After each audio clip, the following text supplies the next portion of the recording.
we'll talk a little bit more about that coming up. But for now, we're going to have StrifeCro vs. Firebat, which is our scheduled match, which is for pride, for glory, and a little bit of money. And also, I know that for competitors, they just kind of want to wrap it up. So this is effectively a farewell tour for StrifeCro. This last best of 3. StrifeCro, we talked about it a lot. He is one of the most legacied players since the very beginning, since the beta competing. I've had the wonderful pleasure of being able to hang out with StrifeCro from the start of ESGN Fight Nights, where we jokingly were talking about yesterday that almost everyone else has effectively retired as competitors in those days.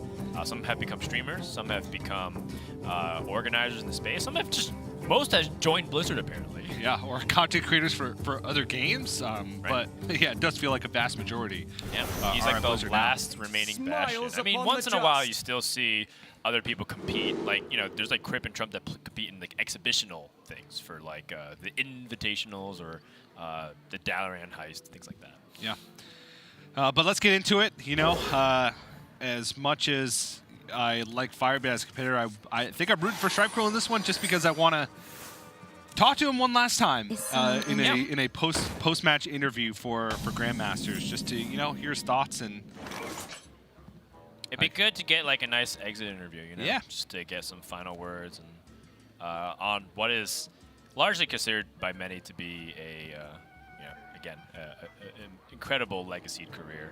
Being able to compete for 5 to 6 years in Hearthstone, basically with pure talent. StrifeCro was a player that for a long time often just kind of winged it and just used his intuition as a guiding point. And for several months, people just copied exactly what he did. And this was before data was publicly available. And StrifeCro's intuition often was right on the money. Yeah. I mean, we can also lump Firebat into that camp, too, of players that you have those legacy careers. Obviously, he got to start much later. And by much later, I mean a year later, because he won the 2014 World Championship. But he was also one of those players that maybe the opposite of StrifeCro in some regards, for the fact that, you know, maybe didn't rely on pure talent. Instead, relied on acquiring data and, you know, practicing it in a way that nobody else practiced at the time, with spreadsheets and with data that wasn't easy to get.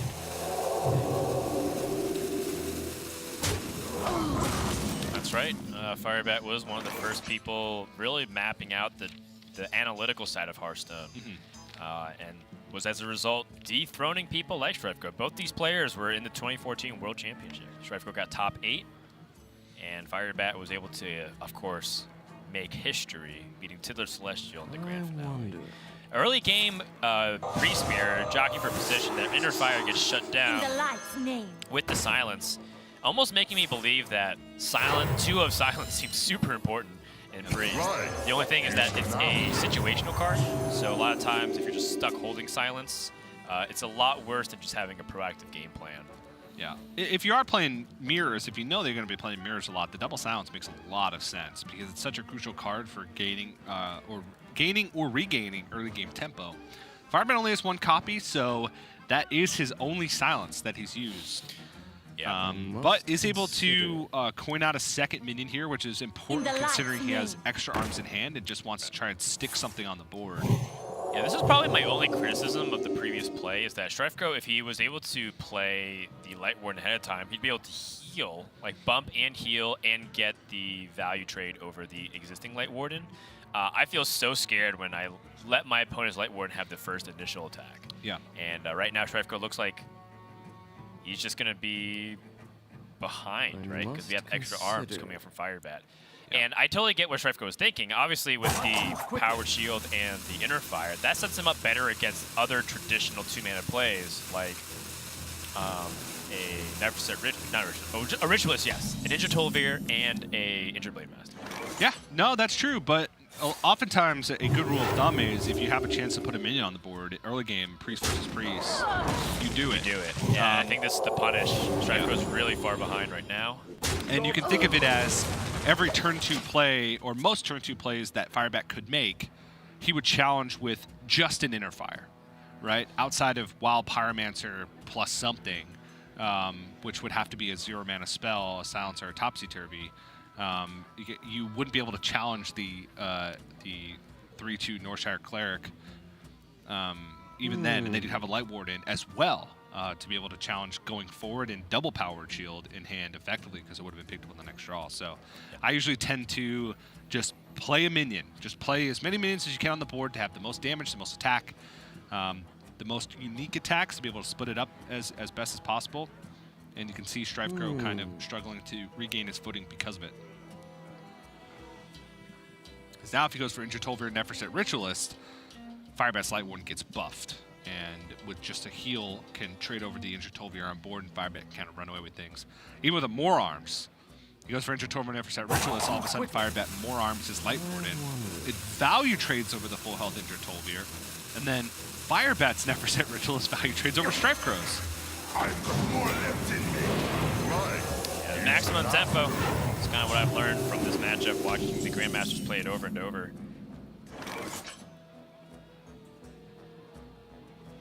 Firebat can really punish this through another More Arms. And I mean, this is something that StrifeCro kind of knew going into it. I got you, friend. But it seems like this is going to be too much to come back from unless StrifeCro's Psychopomp can really bring it back here. Doesn't seem super likely, just because of the fact that Firebat has such a huge lead on board. And with this Light Warden now being at 4 max health, a heal every turn is just going to challenge anything that can come out.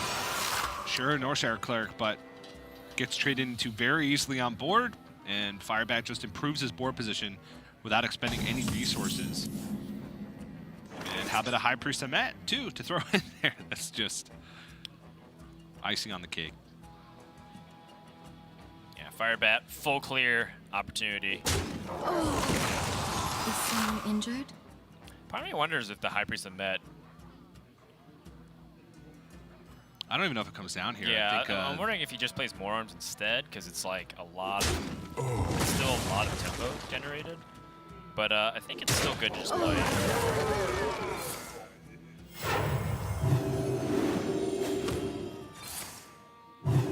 Falling wide. Yep. Amet being drawn for StrifeCro right back, but this is looking pretty bad unless he plays Amet and then flips, but I don't think that's a winning Let the pain speak to me.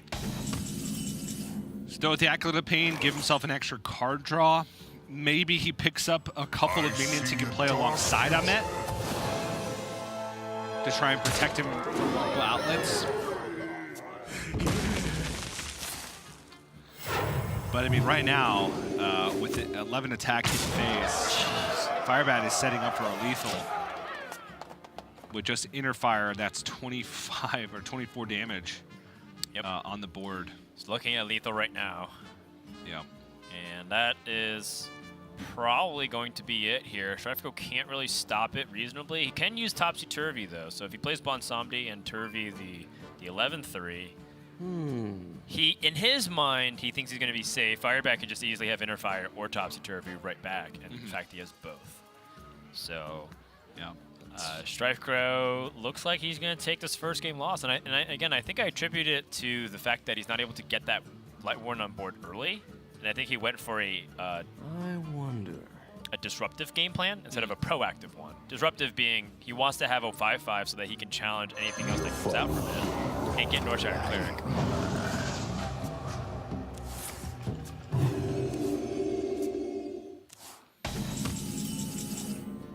Gonna try and go for some kind of reload next turn, but Topsy-Turvy Inner Fire will end this game. And the Turvy. Actually, doesn't even need the Inner Fire. 19 exactly, so StrifeCro wasn't able to heal face. All right, well, that's going to do it. Game number 1 over to Firebat. Yeah, very clean. The early silence coming in pretty nicely for Firebat and punishing the play that StrifeCro decided to go for on his turn with the Powered Shield instead of the Light Warden. So Priest is kind of a rough matchup where almost entire games can hinge on one misstep or one, like wrong macro line in the early game, and that's exactly what happened in this one. Firebat just runs away with it. All right, well, we're going to take a break after game 1, and when we come back, we're going to have game number 2 between StrifeCro and Firebat. Stay tuned.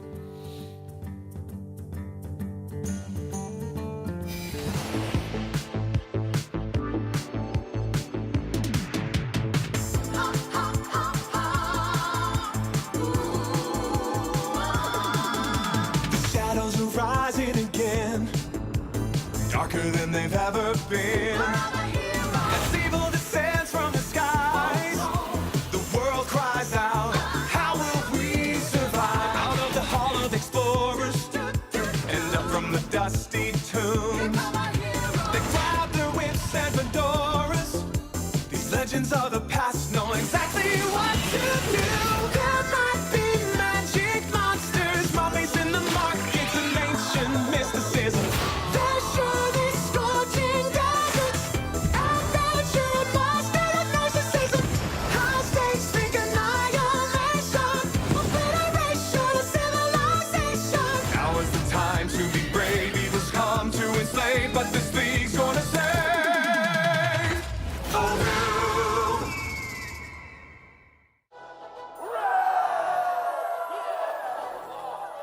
Hello and welcome to Around the Fern. I'm Nathan Zamora. That's Admirable, you can call me, and I'm joined today by a very special player. Please state your name. Christos Tsakopoulos. I thought it was Fino. Like I've always called you Fino at tournaments. Well, yeah, people call me Fino, Feno, Fenomeno, whatever you want to Okay, go with. well, you got to. I think you need to pick one of them though. It's not just Fenomeno or Let's Fino. go. or Let's go with Feno. Let's go with Feno. Feno. Yeah, happy. Okay. You're happy with that?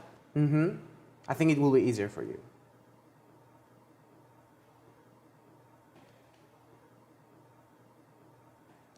So where are you living right now, and what's that like? What's that like for you in Hearthstone? Yeah, now I'm just living in Greece with my parents. We have a really big apartment, and on the first floor, there's like a movie theater that my dad Like a operates. movie? Like you guys make movies there?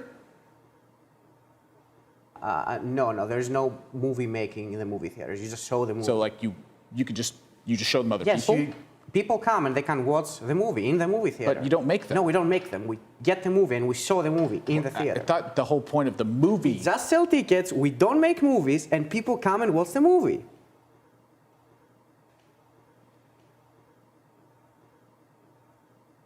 Okay. Well, I get. Let's just agree to disagree on that. Fenomeno, Fino, Feno, whatever you want to call it. I'm done.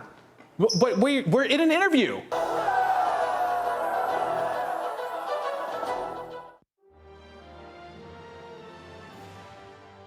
Hello, my name is Kong Shu. My handle is StrifeCro.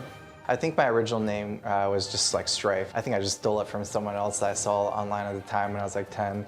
One of my favorite esports memory, it was like a dream hack. I ended up having like this like epic, like I don't even know how long this game against Glinto eventually beat me in that game, but I kind of brought the mage to the tournament, not as like, say I thought it was like the best thing ever, but because I just wanted to like show people I could destroy everyone with my kind of like troll deck. The thing I'm most looking forward to in Grandmasters is kind of the dynamic, because I've never really had this like league kind of dynamic in the past. You have 2 matchups a week, and you can kind of like target them. You know, you can start making spreadsheets, see what they play, see what decks are good against the decks that they play. You can even kind of play some mind games like that. I think my play is unique in the sense that I'm very like technical. I don't play a lot on intuition as much. Like I really like to have my thoughts and game plans planned out and go from there. My personal goals this year is kind of to get back into Hearthstone. Because I took such a long break, I feel like I'm finally refreshed and ready to go. So that's one thing I'm just looking forward to get like that motivation back. StrifeCro versus Firebat continues as Firebat's up 1-0. You heard a little bit from StrifeCro about his past as a competitive player and his mentality.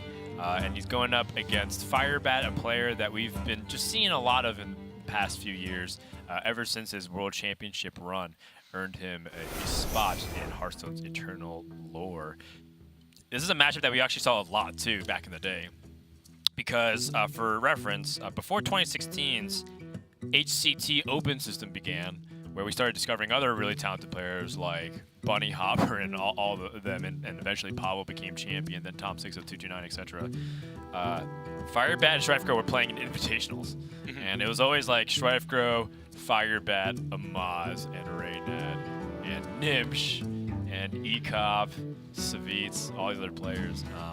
Really nice nostalgia. And then, as irony would have it, or rather, as life would have it, it was pretty ironic that they became teammates on Cloud9 for a long time, even going as far as to play on the Trinity series together. Yeah. And they did not agree on any line of play, it felt like, ever. Whenever we listened to them, TJ, it was like they were arguing. I believe they were also playing with other players like Tides of Time.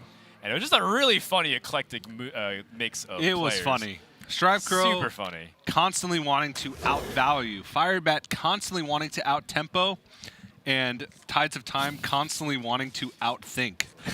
It was just like this weird eternal struggle for 3 very different lines of play on any given turn. It was fun, though. Very fun to watch because the dynamic was just so bizarre and oftentimes so bad. Yes, that was probably the weakest Cloud9 has ever been. Yes. Team. I do remember that there's some other teams too. They did have a stint with Kalento being on the squad. And Kalento, of course, still on Cloud9. As probably one of the few remaining members of the western side. Cloud9 has since decided to pivot to more of the Korean aspect, having Dawn and Flurry represent them. Yep. Good luck to whoever makes the playoffs over. All right, let's get into the Shaman Mirror match. Taking a look at the techs for both players, which are relevant since this is a mirror match. StrifeCro, pretty standard list. He does have the Stormbringer, which is a very interesting card. It can make him more highly valued, just having a wide board that Firebat has to answer. Obviously, any turn that Stormbringer is able to come down on 4+ minions is going to give StrifeCro a significant edge. Only 1 Mind Control tick apiece across both players' lineups, and 1 Witchwood Piper in both players' lineups. The difference comes in just the Stormbringer for StrifeCro and 1 copy of Earthshock for Firebat, which I would give the advantage to StrifeCro in that regard, because Earthshock, maybe not the best of uses in this matchup in particular. Because once you silence a minion, likely because of how many Battlecry minions this deck plays, it's already gotten its value. So yeah, that's actually a tough thing to weigh, because I've seen players favor tempo a lot in this matchup, and then sometimes get blown out by a high value like Sandstorm Elemental or Mind Control Tech.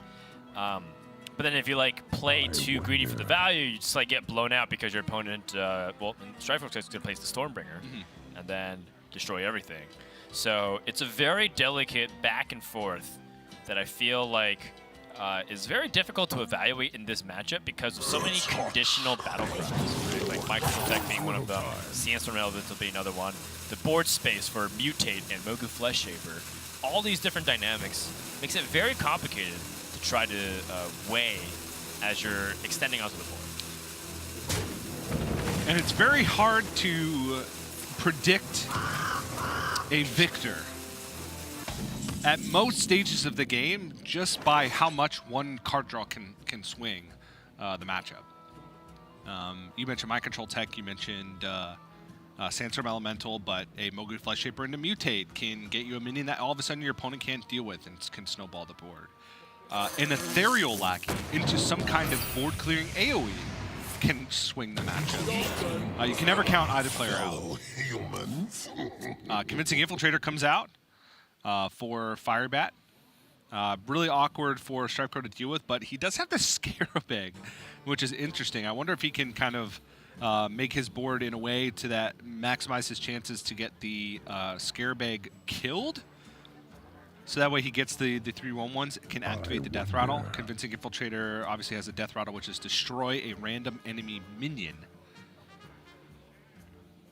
Don't see much of it because why would you play Resurrect Priest when Combo Priest is so powerful? Yeah, it's more of the fact that Combo Priest is so good and you don't need to play other forms of Priest. Resurrect Priest is like a tier 3, maybe borderline tier 2 deck where it's just pretty solid. I ran into a lot of quest variants of it. That likes to play Awaken the Obelisk. And once you get that thing rolling, it is pretty hard to stop. It's Priest finishes the quest, they play Mass Resurrection, you pretty much just never, ever get through their taunts anymore. Yeah. The only thing is that takes a long time, and you can also just kill him with Device for Inner Fire like by turn 5, or even earlier sometimes.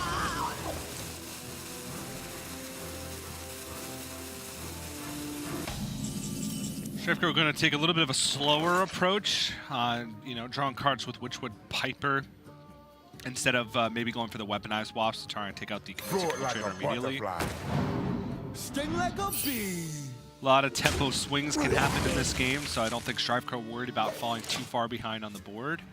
Neither player has completed the quest just yet, but we're relatively close on both sides with Firebat out of 4 out of 6 and StrifeCro 5 out of 6. He should complete it this turn if he plays any card whatsoever. Ooh, I think StrifeCro was really hoping for this egg to get popped. Yeah. So that he could have a wider board. I don't know if the wider board would have led to anything directly, but just the idea that this egg won't pop itself anytime soon. Quest can finish here. I hope you like my invention. Has the opportunity to hero power and Sludge Slurper and try to use the lackeys to fight back, which often is even just better than having really nice plays on curve. Serial Lackey has the opportunity to get big changing AoE spells, or perhaps even just get immediate access to Stormbringer or Bloodlust. I hope you like my Firebat invention. now, with the Sandstorm Elemental, can complete the quest. I wonder if he wants to totem up here. The totem does make his board wider, which is nicer if he had Bloodlust, but it makes it a little riskier. Oh, he's going to box Slosher. It's true. You can Box Slosher and even Earthshock. Earthshock in this matchup often doesn't have like the best case uses. Sometimes you use it to like get past a Annoyotron. Sometimes you use it to shut down Evil Totem. You belong to the bomb now. I think this is smart. He's going to roll into turn 7. He can hero power and play double champ. Pretty funny that Firebat playing former champ. Little bit of irony there. Because it's a 1-1?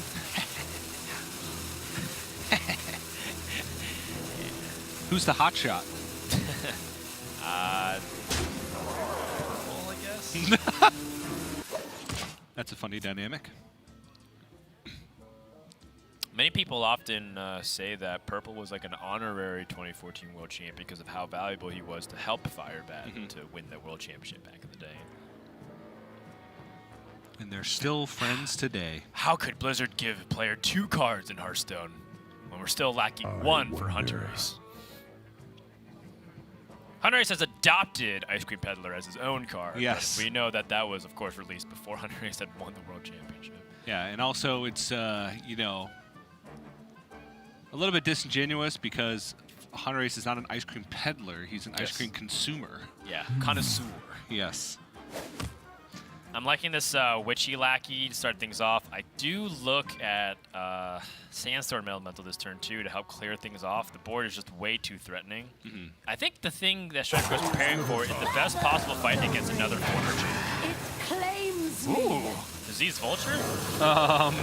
So one thing that's kind of funny with Disease Vulture that I haven't got to test and now that I'm thinking about is the interaction if you have Kobold Lackey. Does that mean you summon 2 3-drops? I haven't gotten to see that. Yeah, because it's every time you take damage. I mean, if you target it at your face. That's pretty funny. Sting like a bee. Big board being developed from Firebat here, and he can trade off to kind of keep his board consolidated against the possibility of mind control tech from StrifeCro.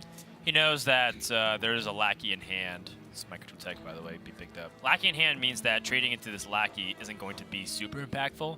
If you don't have any reason to believe a Lackey is in hand, then you often want to kill the 1-1 over a 2-2. From nothing, power. Oof.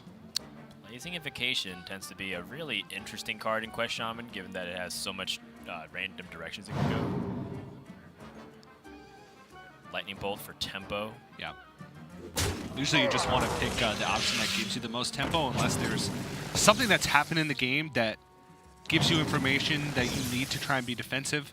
I think Rain of Toads is not that great because it's 6 mana, effectively 9 mana because of how much it overloads you for. And it doesn't have any immediate board impact. You'd much rather, try and gain tempo and use your other cards to try and make your resources go a little farther. Looks like a Sludge Slurper opportunity for me. Firebat looking for lackeys to help turn this around. Finds a Kobold and a Goblin Lackey. 2 very nice tools. That helps him clear off mostly everything here, should he desire. The only thing is that I know that in Firebat's mind, he was probably hoping to play Former Champ. That being said, if he plays Former Champ, there's 5 minions on the board. It's perfect MC tech to swing the opposite direction. So I think he'd much rather Sandstorm Elemental and Goblin Lackey here. There's also some merit for pushing face damage. I wouldn't mind just seeing an Earthshock to get rid of this Weaponized Wasp and a Goblin Lackey to push more damage face. Since he does have Hero Power, Kobold Lackey plus Barista. Okay, yeah. I like the Earthshock here, too. Interesting that he uses the Sludge Slurper, given that he has Barista Lynching in hand. It seems that Firebat values the Sandstorm Elemental as a 2-of to fight back for board, as opposed to Sludge Slurpers to potentially get more lackeys to finish the game. Yeah. I think that's just more of a how he sees the matchup, which is right now with only 1 Kobold Lackey and a Barista Lynching, he probably doesn't feel like he can close the game. But I think when I see other players approach this matchup, they tend to want to try to get as many lackeys as possible to try and use Barista to finish things out. Yeah. So I am curious. I mean, Firebat might end up just say, I'm not going to use Barista, I'm just going to go double Former Champ again. Tough spot for StrifeCro considering he doesn't have too many tools to deal with this board state. He knows that there's a lackey in hand, so not really much information, but he's looking at 8 damage on the board. Yeah, I kind of like just cleaning up the board here. Are so squishy. Problem is, if he uses Lightning Bolt, he no longer has Shutterwalk as potential for next turn. Kind of surprised StrifeCro didn't just play a micro tag to have tempo. Oh, this is Game. lethal. Yeah, 6 plus 6 plus 4. That is exactly 14 damage. Yeah, not dealing with the 5-5. And that's going to wrap it up. Firebat 2-0. One thing we didn't mention, StrifeCro has beaten Firebat all 3 times prior to today. And Firebat finally gets a win under his belt. He is able to close his season with a 7-7 record, decisive 50%, which honestly, against a fielder like this, not that bad at all. Better than his Season 1 also, yes. Which is an improvement. He did not have the best Season 1 performance. No, he actually had the worst Season 1 performance along with Zalay. Yeah. Both Firebat and Zalay were 4-10. Had they done that this season, they would have been the ones relegated, and I think seeing Firebat relegated would have crushed thousands, if not millions. You know what? Let's just say it. Billions of hearts around the world. It would have. But, ending 50-50, a very reasonable record, and, if he keeps improving at this rate, next season he'll finish 10-4. 3 more wins under his belt, which that's right. Is a first-place finish, if you ask me. 13-1. Then somehow we'll extend the season length to be... Then 16 and -2. All right, let's go ahead and check in with Firebat. James, are you there? Can you hear us? Hey, how's it going? It's going all right. So wrap up the season pretty strong, 7-7, very respectable record. Just overall, give us some of your thoughts going into, I guess, the entire season. How do you feel like you performed relative to your expectations? I expected to be, a player that was in contention for playoffs, and I just missed it on tiebreakers. So for me, that's a win. You can't really expect in Hearthstone to do much better than that. Obviously you'd love to get first every time, but first every time is unrealistic. You just want to be able to be in a spot where you're like, yeah, I can reasonably make playoffs. People have to, fear me. And I think I was able to accomplish that because tiebreakers go the other way. I'm in playoffs. So Can't complain about that at all. Absolutely. StrifeCro is a player that you've played against for years. He already has been relegated even going into this match, but funny enough, he had a 3-0 record against you historically going into today. Was that something that you're like, I can't lose to StrifeCro 4 times in 2 seasons before he leaves. I got to get 1 win. Is that in your mind at all? I hadn't even thought about that, so not really. But I mean, StrifeCro's a really strong player. He's a player I respect a lot. We've played each other a lot because we were both around in the scene in 2014. So he was around in the scene in 2013. I wasn't even there yet. So he's older than me in the Hearthstone scene, which is getting rarer and rarer these days. Seems like more and more of my friends are, not involved in the competitive thing anymore. The people that were here around in 2014, 2015. So it's really sad to see StrifeCro go. He's been here, a fixture in the scene for so long. Got it. Definitely. And we're actually going to talk to StrifeCro for an interview right after you. So I guess the last question is, Firebat, final thoughts on the season, on your performance, or perhaps your favorite pasta that chat was spamming throughout season 2. My favorite pasta is probably just spam this cat to help Firebat. Nice and simple. Who doesn't like cats? How the season went and things like that. I really wish there would be a format that changes from week to week. Like, what if let's say, so the broadcast happens, and at the end of the broadcast, they release, like, the format for next week. And then players get until Wednesday to figure out the deck list. So people would be streaming and trying to figure out the new format. People would talk about the new format, and then people would want to tune in to see how the new format plays out. And every week, for all 7 weeks, we have a new format. Because I really enjoyed the beginning of the format. But now at this point, it feels like we've really gotten to a position where it's protect priest from both sides, and then we do a priest mirror, and then priest gets an uber favorable matchup, and then we play a best of 1, usually shaman or druid mirror to decide the series. Has been a really big pattern. So the format feels really solved already.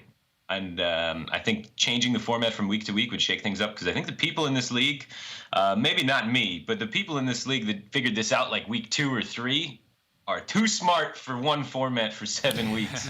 And we need to get something to shake it up, I think, because that's where the skill really shines, is those first few weeks when people are brand new to the format. And yeah. I mean, it sounds like something we talk about Omnistone a lot. So a nice advertisement. Yeah. See you next week, buddy. Congrats on a very solid season overall, and hope to catch you again soon. Thanks. Firebat. A player that has been competing for a long time, as mentioned, and we're glad to see him back next season. And like you said, 7-7, you can't be too upset, given that he was still very much in playoff contention, but tiebreakers seemed to go Muzzy's way this time. Yeah, and, like we mentioned, pattern keeps continuing. Firebat seems like he keeps improving. So very happy to see him next season.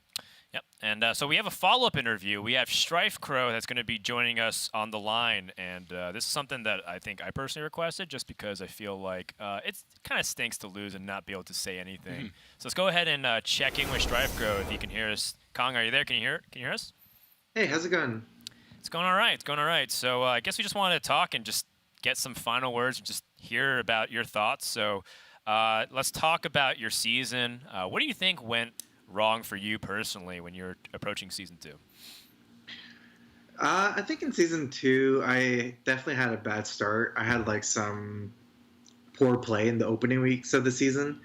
And I felt like as the season went on, the pressure kind of mounted and kind of made me play worse in some of the coming weeks. It was something that I didn't expect, because we never really played seasons with relegation before. So I didn't expect to have to deal with the pressure before. I never felt it too much in Hearthstone at the time, so. Got it. Yeah. I mean, you still put out your best effort, and I think in the coming weeks it still was a really exciting conclusion.